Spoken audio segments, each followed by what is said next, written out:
Donc merci déjà pour votre participation à la journée du cloud et plus précisément à cette session. Donc je suis Christelle Vignon-Patarin, je suis Lead MLOps, chez Orange MEA et cette session, donc ce Fireside Chat sera dédié au déploiement d'AWS Wavelength au Sénégal. Donc AWS Wavelength, c'est une infrastructure, c'est des services qui vont permettre de rendre le cloud accessible, tout en préservant la localisation des données, au plus près des utilisateurs, donc dans ce cas-ci à Dakar. Donc c'est vraiment un grand pas vers la souveraineté numérique sur le continent et pour aborder ce sujet, heu, je vais être accompagnée aujourd'hui de Paul, donc Paul Demonchy, qui est Principal Solution Architect chez AWS et Global Account Telco. Donc, Paul va nous expliquer ce que ça veut dire dans quelques instants. Et Pape Amadou Sy Ndiaye, qui est chef du service pilotage et projet chez Orange Business Sénégal, pardon. Donc, Paul et Pape Amadou ont tous les deux participé très activement au déploiement de la Wavelength Zone au Sénégal. Donc, je vais les laisser se présenter un peu plus largement et nous dire quel a été concrètement leur rôle tout au long de ce projet. Donc, on va commencer peut-être par Paul, si tu veux bien te présenter. Je suis Paul Demonchy, Principal Solutions Architect chez AWS. Je suis chez AWS depuis maintenant 8 ans. Je suis ravi d'être avec vous aujourd'hui. C'est le sujet Wavelength, c'est un sujet qui me tient vraiment à cœur. J'ai initié le projet avec quelques collègues d'AWS et avec la Sonatel en 2022 déjà. Euh, et euh, OK. et c'est un projet qui est sorti cette année.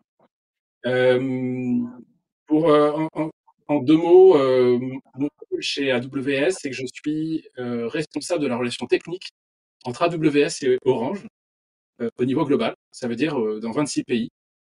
Euh, OK. et voilà, ça c'est pour moi.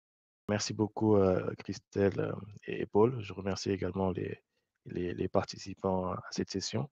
Donc, je m'appelle Pape Amadou, je suis à Orange Business depuis 5 ans maintenant et je suis en charge du service pilotage de projet marketing au sein d'Orange Business. Donc, nous sommes en charge globalement avec mes collaborateurs de piloter les projets autant sur le cloud et la cybersécurité, mais sur d'autres domaines également comme les solutions de téléphonie, la connectivité enrichie. Et nous avons participé au projet de lancement de la Wavelength Zone, qui a été un projet très passionnant, challengeant aussi par moments. Mais voilà, aujourd'hui, nous avons pu lancer et ça a été un honneur de participer à un tel projet. Donc, merci beaucoup. Super, en tout cas, ça a l'air d'être un sujet très passionnant. J'en profite pour dire, du coup, aux participants, n'hésitez pas à poser des questions si vous en avez dans le chat et on essaiera d'y répondre un peu à la fin de la discussion. Donc, encore merci à vous 2 d'être là et pour le coup, maintenant, on va peut-être aller à la genèse. Donc, vous avez parlé de 2022. Donc en 2022, comment cette expérience a commencé, enfin ce partenariat et pourquoi en fait vous vous êtes lancé là-dedans? Donc déjà chez AWS, qu'est-ce qui a motivé, Paul, le déploiement ou en tout cas le projet de déploiement de la Wavelength, à Dakar? Alors, ce qui a motivé ce projet de déploiement, vous m'entendez bien, hein? Je revérifie à Oui, chaque oui, fois, très bien. hein. C'est bon. Très bien. Ce qui a motivé ce projet de déploiement, c'est que dans les discussions que j'ai commencé à avoir avec certains pays d'Afrique et du Moyen-Orient, s'est posé assez rapidement la question qu'est-ce qu'AWS est capable d'apporter en termes d'infrastructure dans ces pays. Et donc en 2022, on a regardé ce qu'on avait chez AWS comme possibilité. Il y a une première possibilité qui s'est dessinée autour d'Adpost. Pour ceux qui ne sont pas très familiers avec Adpost, ce sont des racks d'AWS, les mêmes qu'on va avoir dans les data centers d'AWS, dans les régions d'AWS, qu'on met du coup chez des clients. Et donc, c'est des racks, 42 unités, assez gros, assez imposants, et qui sont dédiés à un client. Alors ça, OK. c'est intéressant, mais ça répondait pas forcément aux besoins dans un certain nombre de pays, parce que c'est une offre sur laquelle les clients ont besoin de s'engager pour 3 ans sur une taille maximale. Et en fait, on a commencé à cogiter avec quelques collègues pour voir ce qui était possible de faire dans ce qu'on appelle du multi-tenant. Multi-tenant, ça OK. veut dire en fait une offre de cloud comme celle qu'on peut avoir dans les régions AWS et qui peuvent être du coup utilisées par plein de clients différents avec une tarification à la demande.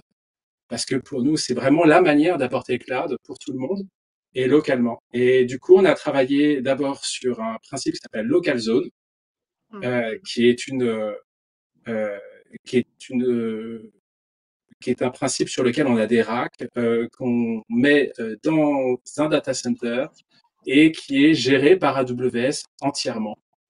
On s'est rendu compte que pour aller aborder les 17 pays dans lesquels Mmh. Orange est présent en Afrique, au Moyen-Orient, c'était un petit peu compliqué Mmh. et qu'il allait nous falloir mettre en place une démarche partenariale. Et on avait un autre produit très proche des local zones, quasiment la même chose en réalité. Il n'y a pas de différence technique avec les local zones, qui s'appelle les wavelength zones et qui est un produit qu'on a développé principalement pour des premiers clients aux États-Unis avec Verizon.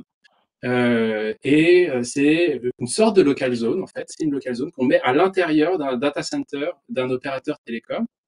Et l'opérateur télécom du coup fournit euh, la, le- la localisation, donc la place dans le data center. Mmh. AWS met une cage red zone et puis on a du coup la connectivité qui est fournie par l'opérateur télécom. D'accord, OK. Voilà. Ça, Heu, ça a été pour nous comme une évidence. Le fait de se dire qu'il fallait bâtir un partenariat avec Orange, avec notamment la Sonatel, qui était très dynamique sur l'Afrique et le Moyen-Orient, dans la zone francophone, dans l'Afrique de l'Ouest, et puis également avec le Maroc. On a fait ça avec 2 pays simultanément, dans un premier temps. d'accord. Donc il y a déjà 2 pays où il y a la Wavelength Zone, du coup dans la zone MEA, donc qui englobe, comme tu as dit, 17 pays. Du coup, justement, en parlant de la Sonatel, Pape Amadou, du coup, comment ça a commencé chez Orange? Pour le coup, quelles sont les motivations, les besoins du départ qui ont fait Mhm. d'ailleurs que vous êtes tourné vers AWS et puis après vers la Wavelength? Ok, merci Christelle. Alors, peut-être un peu rappeler l'historique. Bon, Sonatel, je pense que tout le monde connaît. Au Sénégal, historiquement, c'est une entreprise telco. Donc, on vend de la connectivité et du mobile. Et on a, à partir, je pense, de 2014-2015, compris qu'il fallait vraiment aller sur des relais de croissance. Donc, on Mmh. a compris que le cloud était vraiment un des relais de croissance principaux. Donc, dès 2015, on a lancé un premier catalogue cloud sur des offres SaaS, Software as a Service, des applications métiers. Ensuite, nous avons avancé dans la construction du data center et je pense en 2019 ou 2018, on a lancé le premier catalogue IaaS, donc basé sur des technos comme VMware avec des offres de backup Mmh. et on a enrichi après avec Huawei OpenStack. Mais même en développant toutes ces offres cloud pour une entreprise telco, il y a quand même des limites parce que on, on va toujours faire un focus sur les services telco et les services cloud demandent des investissements assez importants. Donc, on avait quand même des limites. L'automatisation et la digitalisation faisaient partie de ces limites. Mmh. La facturation à l'usage, donc, qui est un des piliers, en tout cas, une des innovations lancées par AWS au début, était une limite à notre niveau. Et pour nous, en tout cas, résorber ce gap, le meilleur moyen de le résorber, en tout cas, le plus rapidement, c'était de nouer des partenariats. Et AWS paraissait comme une évidence, leader sur le marché avec des solutions très abouties, très avancées. Et pour nous, AWS, c'était vraiment le partenaire idéal pour faire ça. D'accord, OK. C'est très clair. Donc vraiment, c'est toutes ces questions, autour de l'automatisation, comme tu as dit, de la facturation qui vous ont emmené du coup à aller vers AWS et Mhm. du coup, Paul, tu as dit quelque chose, du coup, qui était assez intéressant. Donc tu disais que, heu, on va dire l'infrastructure était localisée dans on va dire chez le provider de réseau, enfin, voilà, Ouais. chez Orange pour le coup, dans ce cas précis. Est-ce que tu peux nous expliquer concrètement, du coup, pourquoi ça c'est important? Donc, AWS Wavelength, pourquoi est-ce que, enfin, quelle est la différence avec d'autres solutions cloud, par exemple? Et surtout en termes de sécurité de la donnée, peut-être en termes de souveraineté aussi? Mhm. Euh, donc effectivement, ça a été un des points pas mal remonté, enfin, on a beaucoup entendu dans, dans les pays avec lesquels moi j'avais la chance de pouvoir discuter grâce à la relation que j'ai avec Orange. J'ai beaucoup entendu le besoin d'avoir une infrastructure qui tourne localement. Et AWS, jusqu'à présent, était en capacité de pouvoir déployer des régions. Donc des régions, c'est plusieurs zones de disponibilité qui sont elles-mêmes plusieurs data centers suffisamment proches, ces zones de disponibilité, les unes des autres, pour avoir une latence qui est inférieure à la milliseconde et suffisamment éloignées pour pas partager les mêmes risques. Ça permet de pouvoir déployer de la haute disponibilité. Et donc, les régions AWS, qui sont la base de la manière dont AWS arrive avec son infrastructure, on en a déployé pas mal dans un certain nombre de pays, aux États-Unis, en Europe, en Asie. Mais quand on regarde la carte de l'Afrique, en fait, on se rend compte il manque énormément d'infrastructures d'AWS dans ces pays-là. Pourquoi? Ouais. Il y a plein de raisons. Hein. Il y a le fait que il peut y avoir de temps en temps des difficultés géopolitiques entre les pays. Il peut y avoir aussi le fait de consolider un business case pour pouvoir construire une région. C'est des investissements qui sont colossaux pour construire une région. C'est une très grosse taille. Euh, et, euh, et donc, on a commencé à réfléchir en disant, mais OK, si on veut satisfaire ce besoin de localisation, il faut pas qu'on parte immédiatement sur la logique d'une région, parce que ça demande de consolider des business cases de l'ordre du milliard de dollars. Mmh. Je dis ça, mais Ça c'est fait un très peu compliqué cher. à faire pour chaque pays. Mais essayer de trouver une technologie d'AWS qui soit reliée à une région et qui puisse permettre à tous ceux qui aiment AWS de pouvoir déployer leur workload localement. Et c'est le cas de Wavelengths. Donc voilà. Donc OK. Wavelengths, du coup, on le déploie à l'intérieur des data centers. Donc on en a un à l'intérieur d'un data center de la Sonatel, un autre d'Orange Maroc, et on espère pouvoir continuer ce type de déploiement. Tu m'as posé une question sur la sécurité qui Mmh. est essentielle, c'est-à-dire au-delà du fait d'avoir les données qui sont sous contrôle du client, qui restent du coup dans le pays et qui ne reviennent pas vers une région, c'est-à-dire qu'en fait, vous décidez où est-ce que vous mettez votre donnée. Il faut savoir que la sécurité, c'est ce qu'on appelle le job zéro chez AWS. C'est la première couche sur laquelle on va bâtir tous nos services. Et Wavelengths n'y fait pas exception, puisqu'en fait, les serveurs qui sont en place dans la Wavelength Zone, ce sont des serveurs qui sont basés sur la technologie Nitro, qui sont en fait un système d'hyperviseur d'AWS et sur lequel en fait on a travaillé ce sujet depuis 2017, qui permet de faire du confidential computing by design. Donc D'accord. tout ce que vous allez potentiellement déployer sur un serveur d'AWS sur Wavelengths, c'est protégé par Nitro. C'est des accès mémoire, processeurs qui sont totalement protégés et sur lesquels en fait AWS n'a pas de capacité. On ne peut pas faire de dump mémoire, on ne peut pas se connecter à ce qu'on appelle DOM 0, qui est la partie de base en fait d'un hyperviseur. On ne peut rien faire de ça. Donc tout est sous le contrôle du D'accord. client. Et donc, non seulement c'est local, mais en plus derrière, il n'y a aucun moyen pour l'hyperviseur de manière technique et pour l'hyperscaler, pour AWS, de pouvoir avoir accès à vos données. Donc ça, c'est des D'accord. choses vraiment Donc en fait, on est protégé comme si on était, on va dire, dans un data center ou une région classique AWS, sauf qu'on est chez nous et que, oui, AWS n'a aucun accès, sur ce qu'on a chez nous, quoi. absolument. OK, super intéressant. Et du coup, j'aimerais, Papamadou, que tu rebondisses un peu sur ces questions de sécurité aussi et de souveraineté. Est-ce que du coup, Mhm. ça a été vraiment prépondérant, ce critère comme, dans votre démarche, en tout cas dans la démarche d'Orange Business Sénégal, d'aller vers la Wavelength Zone? Est-ce qu'au niveau de vos clients, il y avait vraiment ce besoin, heu, en termes de souveraineté et de sécurité? Oui, effectivement. Merci, Christelle. Alors, c'est un besoin qui est aujourd'hui, disons, qui devient de plus en plus important pour les entreprises locales.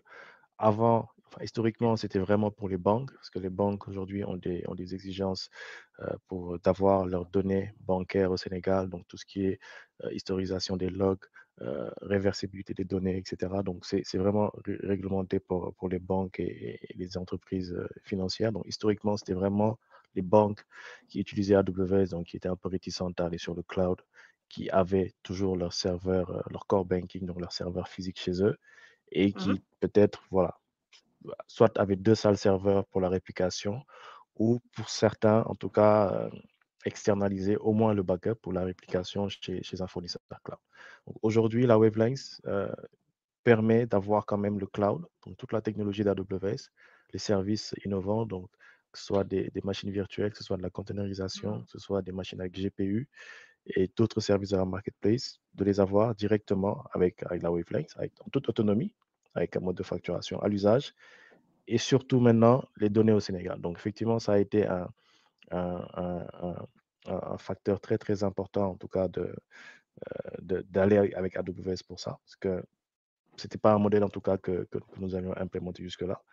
Mais de plus en plus, on se rend compte que les PME PMI également ont ce besoin. Et peut-être vous avez dû suivre, on a vécu une alternance au Sénégal. Et lorsqu'on regarde le New Deal technologique qui a été lancé par le gouvernement, il y a une vraie, je dirais pas propagande, mais il y a une vraie orientation vers la souveraineté de manière générale. Et donc, qui inclut la souveraineté numérique. Donc, dès l'alternance, on a commencé à recevoir beaucoup de demandes de clients, PME, PMI, FinTech, euh, santé, qui souhaitaient euh, quitter leur cloud, leur région cloud à l'étranger, peu importe le fournisseur, et migrer leurs données au Sénégal. Donc, effectivement, le besoin d'avoir ces données au Sénégal, dans la sous-région, est très, très important.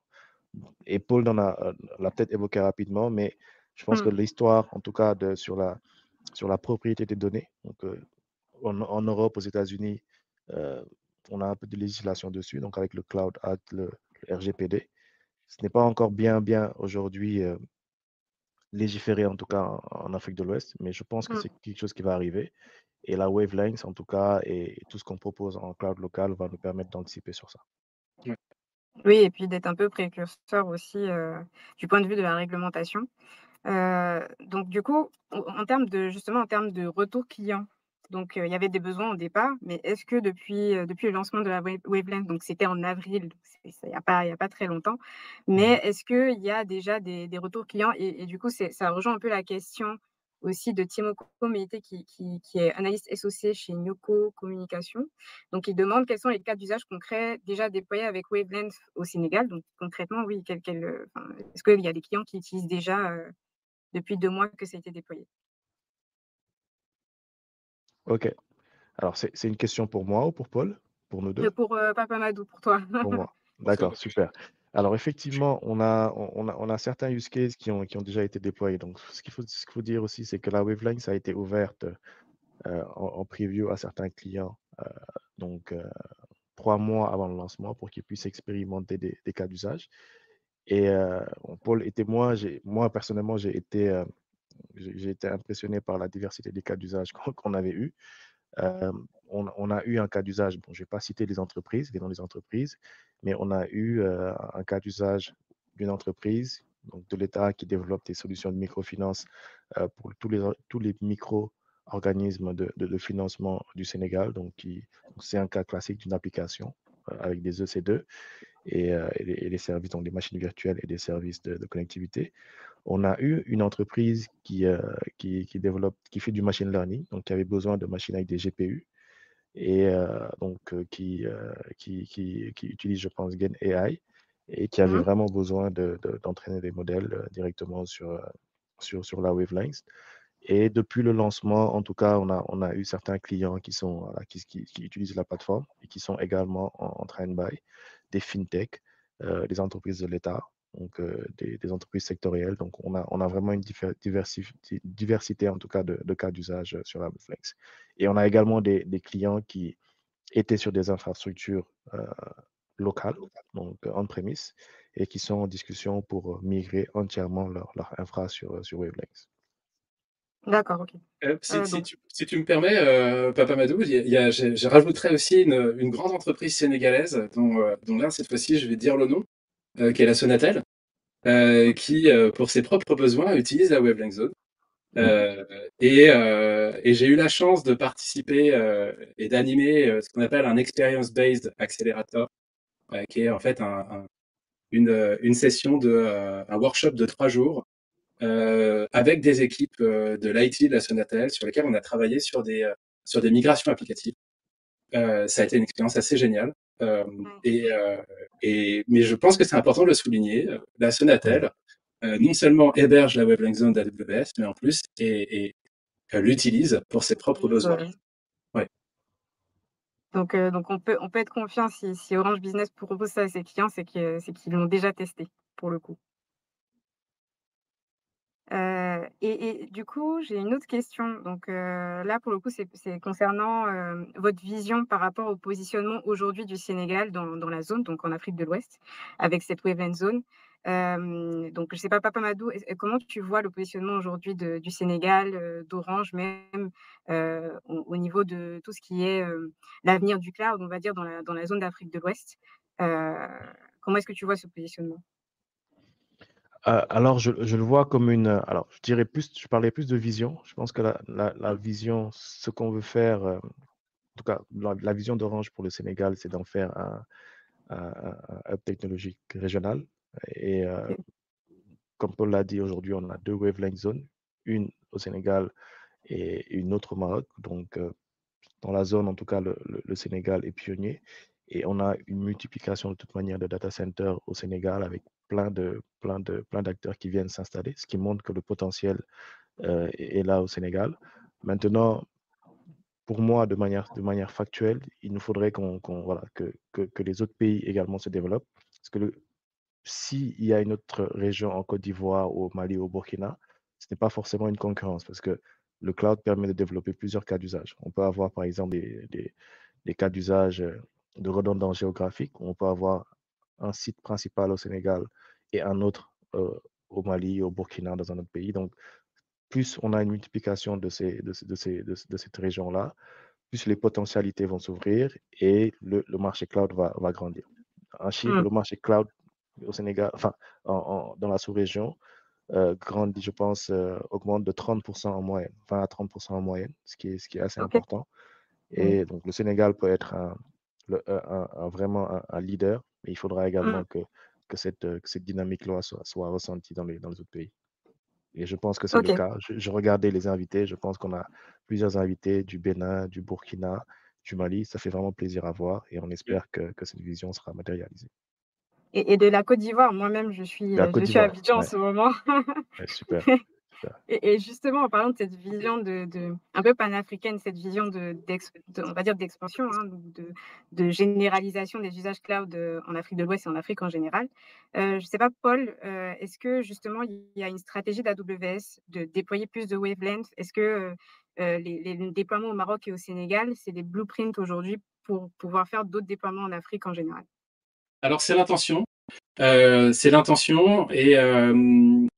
ensuite, AWS étant une boîte très data-centric, hein, on va monitorer aussi le succès des premiers workloads qui vont se déployer au Maroc et au Sénégal pour déterminer du coup euh, comment est-ce que on pourrait potentiellement dupliquer ça dans un certain nombre de pays. Donc oui, pour répondre à ta question, Christelle, c'est clairement la vision que nous avons du côté d'AWS. En tout cas, on a choisi de démarrer avec le groupe Orange comme des pionniers en fait dans ce domaine. Mmh. Et on est très content de ce choix. Je vois passer pas mal de points qui parlent de la 5G, de l'ultra low latency. Je voulais juste dire que dans la manière dont on a porté Wavelengths en fait sur ces 2 premiers pays, c'est pas l'objectif premier. Le premier objectif, c'est de servir des cas d'utilisation locale. OK. Les use cases de ultra low latency, c'est il peut y en avoir. Il y en a dans la partie gaming, donc ça on le sert aussi avec les Wavelengths. Et puis je pense qu'il y a la partie 5G en revanche, c'est peut-être quelque chose qui viendra dans un second temps. Mais pour l'instant, ce qui nous importe vraiment, c'est d'avoir une vision très IT avec cette Wavelength Zone, de pouvoir servir tous Mmh. les cas tous les besoins en fait de nos clients sur du déploiement de workload IT. OK, OK, super. Donc, en tout cas, on vous attend, à Abidjan, hein. Pour le coup, je suis très patriote, donc j'attends, hein. Il faut qu'on arrive aussi au niveau du Sénégal. Donc du coup, donc super pour merci pour ta réponse, Paul. Et il y a une question en fait qui est apparue là dans le chat, donc de Alpha Diallo qui est développeur et il est débutant sur AWS, et il est un peu perdu avec tous les services, donc je le comprends parce que moi-même quand j'ai débuté sur AWS, c'était compliqué, on va dire. Ouais. Et il demande qu'est-ce que AWS Wavelength peut lui apporter en tant que développeur. Donc, c'est une question que j'ai posée un peu aux deux. Donc, Paul, peut-être tu peux commencer et Papa Mado, peut-être tu peux continuer par rapport à l'expérience que tu as du coup au Sénégal. Donc, voilà. Donc, Paul, je te laisse commencer sur cette question. Oui, alors donc Alpha Diallo, merci pour cette question.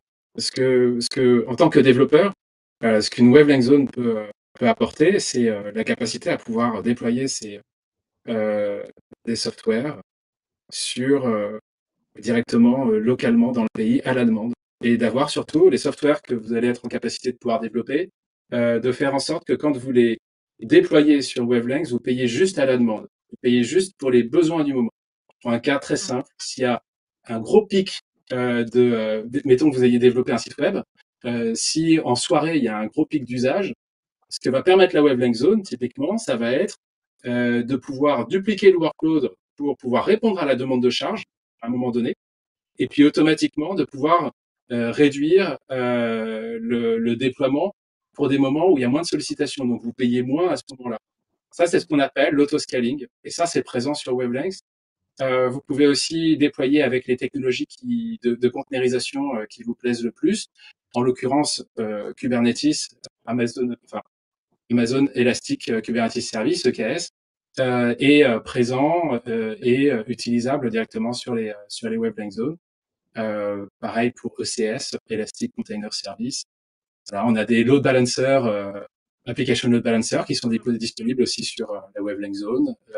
Et puis tout un écosystème de ce qu'on appelle nous la marketplace, qui sont des softwares qui sont proposés par des partenaires d'AWS et vous pouvez avoir et déployer sur Wavelength à la demande. J'ajoute qu'on met aussi à disposition, ça a été cité tout à l'heure par Papa Madou, on met à disposition des types d'instances avec du GPU. Mmh. C'est assez unique finalement de pouvoir avoir cette opportunité d'utiliser du GPU à la demande localement. Donc entraîner des modèles avec des données qui, par exemple, doivent rester locales. Vous pouvez le faire aujourd'hui grâce à Wavelength sans avoir à investir dans des achats de GPU qui peuvent être extrêmement coûteux. Là, vous utilisez juste au moment où vous en avez besoin. OK, donc du coup, pour un peu pour résumer, donc les services que Alpha peut utiliser, ça va être de l'EC2 globalement, sur, donc tout ce qui est load balancing, Ouais, autoscaling et cetera, et aussi EKS pour tout ce qui est, ouais, déploiement de conteneurs, sur Kubernetes. absolument. OK, super. Et du coup, Papamadou, donc je reviens à toi, est-ce que déjà, justement, enfin, déjà, comment vous encouragez, au Sénégal, toutes les startups, les développeurs, justement, à adapter ces nouvelles capacités? Est-ce qu'il y a des formations qui sont données, par exemple? Est-ce qu'il y a des programmes spécifiques? Alors, pour l'instant, on a Oui, une entité, donc ODC, Orange Digital Center, qui aide en tout cas à former les jeunes start-upers et qui les forme sur AWS. Donc, je pense à travers le programme Amazon Restart. Je pense que c'est comme ça qu'il s'appelle. Et voilà, on aide vraiment aujourd'hui, on a des cohortes chaque année d'apprenants qui sortent et qui sont aujourd'hui ready sur AWS. Sinon, pour les startups aujourd'hui qui sont plus structurés et qui veulent vraiment venir sur la Wavelength, on peut les encourager, on peut les aider à aller sur des try and buy ou des POC on partage des crédits de service pour qu'ils puissent tester pendant un mois, 2 mois gratuitement les services Wavelength. Et OK. moi, ce que j'aurais peut-être suggéré à Alpha, c'est également de faire un tour aussi sur Skill Builder, parce il vient de démarrer. Et Amazon, au-delà des aspects techniques, a développé un certain nombre de frameworks qui sont très intéressants lorsqu'on les étudie. Par exemple, je pense à Architected Framework, donc ce qui donne des best practices sur l'architecture. Donc, je pense qu'en faisant un tour sur Skill Builder, il pourra vraiment trouver des ressources intéressantes pour mieux optimiser son code, savoir quel service utiliser, savoir comment optimiser son architecture pour peut-être payer moins, par exemple, utiliser les services comme Cost Explorer pour savoir comment réduire certains coûts. Donc, je pense qu'il peut vraiment creuser cette partie-là. Ouais, et pour rebondir sur ça, c'est vraiment un très bon point, Papa Mado, parce que, du coup, moi, personnellement, quand j'ai commencé à apprendre sur AWS, effectivement, il y avait Skill Builder et il y a aussi le côté, certification. Donc, le fait d'apprendre, on va dire, pour se faire certifier, ça aide aussi beaucoup. Donc AWS Wavelengths ne va pas vous exempter d'apprendre comment ça fonctionne sur AWS et les best practices sur AWS. Il faut quand même, passer par cette étape-là, avant d'arriver à déployer des choses, on va dire, qui sont robustes sur ce cloud. Absolument, Donc absolument. donc du coup J'ai mis le lien de Skill Builder, ah, hein, ouais, super, très merci important. Paul. Merci d'avoir repris ce point, Papa Madou. Du coup, il nous reste 3 minutes. Ce que je vous propose, c'est qu'on prenne peut-être 2 questions plutôt, pour répondre, du coup, à nos participants. Donc là, il y a Mansour Dial qui est solution architecte AWS, qui demande comment vous définissez lors de l'implémentation le processus de configuration, les coûts, les interruptions de service occasionnelles? Hem, Bah, d'abord, en fait, on a architecturé le service pour s'assurer que, d'abord, tous les standards des data centers de la Sonatel et d'Orange Maroc, je parle vraiment pour ces 2 pays pour l'instant, dans lesquels on met notre service Wavelengths, respectent tous les principes de redondance. Redondance en termes de connectivité, en termes d'électricité, en termes de capacité à pouvoir aussi servir des situations où il y a une panne d'arrivée électrique. On a aussi des liens vers le backbone d'AWS qui ont été construits en partenariat avec la Sonatel, qui sont aussi redondants pour éviter de se retrouver dans ce type de situation. Et puis, bien entendu, mais là, c'est plus de l'ordre du contractuel. On a mis en place aussi des indicateurs de qualité de service entre nos 2 sociétés pour s'assurer que pour nos clients, et donc pour vous, hein, il y ait la possibilité de pouvoir se fier au service Wavelengths en respectant les SLA qui sont donnés sur le site d'AWS. OK, super. Ça, c'est pour la partie, ouais, c'est pour la partie interruption de service et autres. Ensuite, sur le processus de configuration, les coûts, je sais pas si toi, Papa Madoussi, tu veux dire quelques mots là-dessus, sur Sur, l'accompagnement. sur la partie coût, Oui, sur l'accompagnement au niveau des coûts, peut-être tu... oui, alors, enfin, peut-être pour répondre à cette question-là, donc sur la tarification, elle est publique à l'image de toutes les régions. Et comme toutes les régions, chez tous les fournisseurs, les tarifs varient en fonction des régions et des zones, selon la structure, en tout cas peut-être de taxes et énergétique du pays. Donc, certaines régions sont plus chères que d'autres. Et sur Wavelengths, voilà, sur Wavelengths, on verrait que les services sont peut-être un peu légèrement plus chers que Dublin, par exemple, mais qui vont être inférieurs à d'autres régions. Donc, c'est un Mmh. positionnement à faire. Et je pense que c'est quelque chose qui est assez normal, je pense, pour les services cloud. Néanmoins, si jamais on a des clients sur le point qui souhaiteraient tester d'abord la Wavelengths avant de souscrire, nous avons des crédits de service que nous sommes en mesure de partager pour une période pour tester des cas d'usage. Et nous le faisons déjà avec certains clients qui ont souscrit. Et ça vous permettra vraiment d'avoir une expérience factuelle sur la Wavelength avant de souscrire. Donc, j'ai vu que Paul a mis le lien du, euh, du calculateur. Donc, ça vous permettra d'avoir une simulation par rapport à vos charges de travail. Absolument. OK, super. Bon, là, malheureusement, on va pas pouvoir prendre les autres questions parce que la session se termine. Donc merci beaucoup Paul et Papa Madou. pour votre participation à ce chat et surtout pour tous les insights, tous les conseils et aussi tout ce retour d'expérience, qui est vraiment super intéressant. Il y a une question encore dans le chat qui demande comment on fait ça au Mali. Oui. J'espère j'espère que ça arrivera. Peut-être en mot de fin, Paul, tu peux répondre rapidement et Papa Madou aussi donner ton mot de fin. Et comme vous le voyez aussi à l'écran, il y a une survey qui est disponible pour la session. Donc, s'il vous plaît, allez la remplir, ça nous permettra de nous améliorer. Donc, du coup, je vous laisse donner vos mots de fin, Paul et Papa Madou. Moi, je n'ai qu'un rêve aujourd'hui, c'est de me dire que on va avoir le succès qu'on espère tous sur l'arrivée du cloud localement au Sénégal et qu'on pourra du coup dupliquer ça dans d'autres pays en Afrique et en Afrique de l'Ouest, en Afrique du Nord, en Afrique francophone de manière générale, et puis partout dans tous les pays qu'on dit pays émergents. En tout cas, moi, je suis ravi de participer à cette aventure. Je suis ravi surtout de voir que d'un projet qui visait à comprendre quel était un besoin local, on a réussi à le mettre en place ensemble avec un très beau partenariat avec la Sonatel et c'est une grande fierté. Donc maintenant, comme dirait le CTO d'AWS, go build. Voilà, il n'y a plus qu'à faire. Yeah, go build. Ok, Papa Madou, tu peux dire un petit mot rapidement. Ouais, très rapidement, c'est une fierté partagée pour les. Voilà, c'était un challenge, comme j'ai dit, de mettre en place cette wavelength et nous espérons en tout cas que ce lancement va faire des émules et que nous sommes tous des passionnés du cloud avant tout, hein, et nous espérons que ce lancement va faire des émules et qu'on va avoir une multiplication de data center, une croissance du cloud et que cette dynamique-là soit vue dans les autres pays. Donc, je vais en profiter également pour remercier toutes les personnes qui se sont connectées et n'hésitez pas à nous contacter peut-être dans la room orange pour qu'on puisse répondre à toutes ces questions-là. Merci. Ok, super. Merci à tous et go build. Et bonne journée du cloud à tous et à toutes. Merci Christelle. Merci beaucoup. Merci. Merci à tous.